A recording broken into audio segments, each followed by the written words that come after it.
Mic is off. I'm sorry, you have exceeded your time, ji. Thank you very much. The last speaker for this discussion on national integration, Sayyid Adnan Kakakhel Sahib, seat number 93, Jamiatul Ulum Islamia, Banori Town, Karachi se ताल्लुक है इनका. Jamia उलूमुल Islamia Binori town Karachi. मेरे साथियों ने कल भी इस मौजू के ऊपर बहुत अच्छी बातें की. आज कोशिश करूंगा उन्हीं बातों की रोशनी में इसको बिल्कुल मुख्तसर अंदाज में पेश करूं. इसमें दो राय नहीं है कि हमारा सबसे बड़ा बहरान नज़रियाती यकजहती, फ़िक्री वहदत और इत्तेहाद व इत्तेफाक से महरूमी है. मगर सोचने की बात यह है कि ये महरूमी 58 साल गुजरने के बावजूद अभी तक क्यों है. उसकी वजह यह है कि वो जो बुनियादी प्लेटफॉर्म दिया गया था कि पाकिस्तान का मतलब क्या, ला इलाहा इल्लल्लाह, उस पर कन्फ्यूजन्स पैदा कर दी गई. एक सोचे समझे मंसूबे के तहत अभी तक पूछा जा रहा है कि पाकिस्तान क्यों बनाया गया था, कायद का विजन क्या था. क्या ये चीज़ें बहुत क्लियर नहीं हैं? और क्या इस सवाल का जवाब मैं या आप दे सकते हैं या वो नस्ल दे सकती है जिसने तख्लीक पाकिस्तान के खाके में अपने खून से रंग भरा था. ये उनकी रूहों के साथ मजाक है, ये उनकी रूहों के साथ मजाक है, ये उनकी कुर्बानियों का मजाक है कि जी आप तो कट मरे, हमें समझ ही ना आया कि आपका मसला क्या था. हमारा दूसरा बड़ा मसला अमन व अमान की दिगरगूं सूरत हाल है और बदकिस्मती से इसको बाज़ औक़ात कहा जाता है कि इस्लाम ज़िम्मेदार है.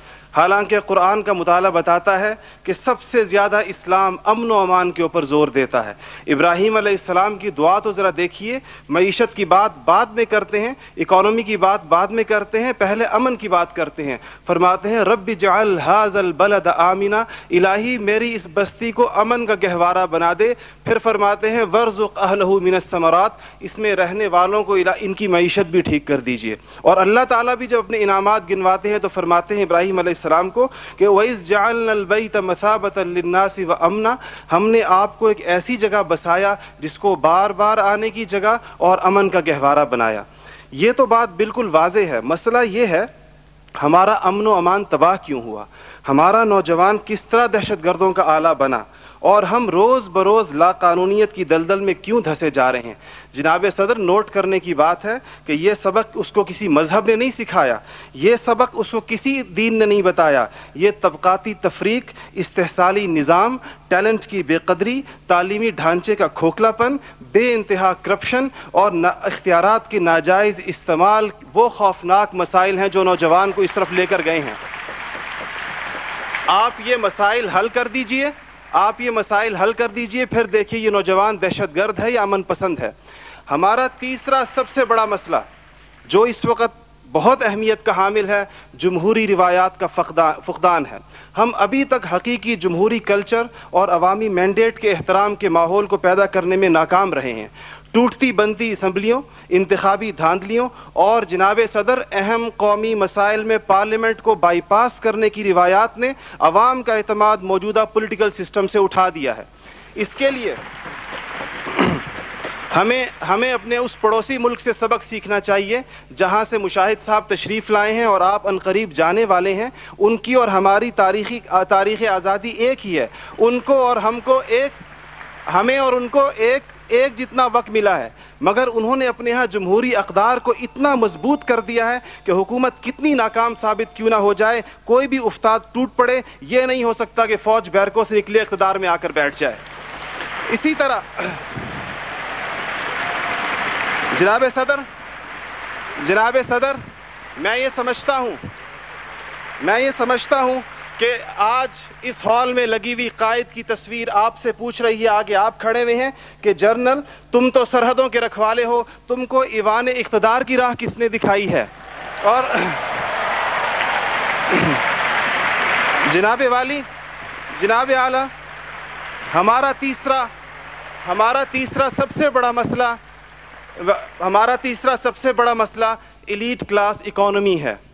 आपके आदाद शुमार के जादूगर कह रहे हैं कि मईशत तरक्की कर रही है, ज़र मुबादला के ज़खायर बढ़ रहे हैं, कर्ज़े कम हो गए हैं, कशकोल टूट गई है. आप बार बार कहते हैं पहले हम मांगने जाते थे, अब हम देने जाते हैं. और अवाम हैरान है कि खुदाया क्या माजरा है. मईशत तरक्की कर रही है, गरीब का चूल्हा बुझ रहा है, ज़र मुबादला के ज़खायर बढ़ रहे हैं, पेट्रोल की कीमतें आसमान से बातें कर रही हैं, रुपए की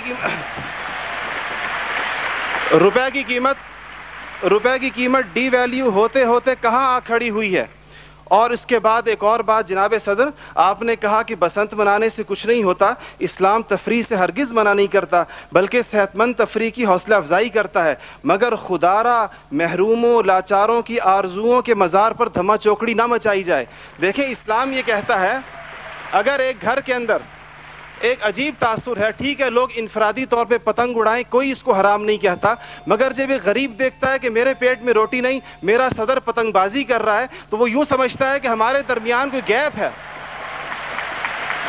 آپ بالکل وہ سمجھتا ہے, غریب کہتا ہے کہ میں, غریب دیکھتا ہے, غریب آپ کو اس کے احساسات کا بالکل اس طرح لگتا ہے ایک گھر کے اندر میت پڑی ہو اور آپ دوسرے گھر کے اندر ڈرم بجائیں کہ میں تو آزاد ہوں, غم تو تمہارا ہے میرا نہیں ہے.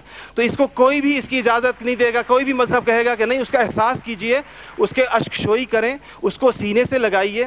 اس کے علاوہ جناب صدر ایک بہت اہم بات جو ہم محسوس کرتے ہیں کہ بعض مسائل آپ کے لہجے کی کرختی کی وجہ سے خراب ہوتے ہیں.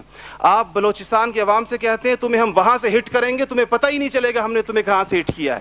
یہ چیزیں آپ قوم کے بڑے ہیں, آپ کو بالکل قوم سے اس انداز میں گفتگو کرنی چاہیے جس طرح آپ اپنے بیٹے بلال سے گفتگو کرتے ہیں. آپ کو اس کے جناب صدر آپ کا لہجہ جو ہے, وردی کی بات میری بہن نے کی, وردی کی بات تو آپ نے خود 14 کروڑ عوام سے کہا تھا میں 31 دسمبر کو اتار دوں گا, پھر قوم کے وسیع تر مفاد میں آپ وعدے سے مکر گئے. تھینک یو جی, شکریہ, مہربانی, تھینک یو. آپ کا ٹائم ہو گیا ہو جی.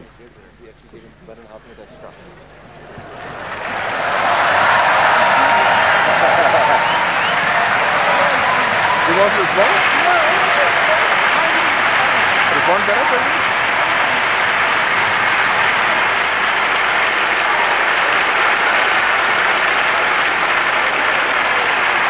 Okay.